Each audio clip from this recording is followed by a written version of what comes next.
Hi, I'm Sparrow, and I write historical fiction. When I was a little girl, I grew up in a household with avid readers and a couple of artists, and so I would sit and draw cartoons with my brother and sister.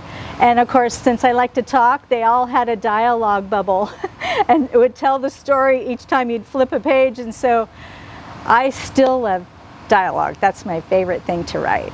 Because I started with short stories, those were really fast. I could get them done in a month or two, and a book took me 2 years. So that was surprising because it wasn't a quick project. The other thing is historical fiction takes a lot of research, and so that's another thing that takes a long time. I was overwhelmed by that a little, and I had to hire my daughter and my niece to help me out. And you want to be accurate in historical fiction. You can't just go with your little imagination and fun things. So that was surprising to me, the length of time. My latest book is Muldoon's Misfortunes, and it's inspired by my great-grandfather's life, which might sound boring, but he was anything but boring. He came over from Ireland in 1866.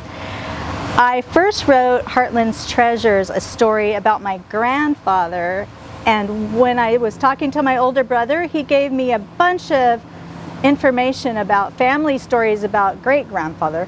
So I decided he needed his own book. So I started a series there with the great-grandfather, then his sister is next, and then my grandfather's the last book. I think just don't give up is the first thing, because it takes some time. Expect that it will, and it will take you a while to hone your skills. Get into a support group, whether it's critique group or just another group of writers, and don't go it alone.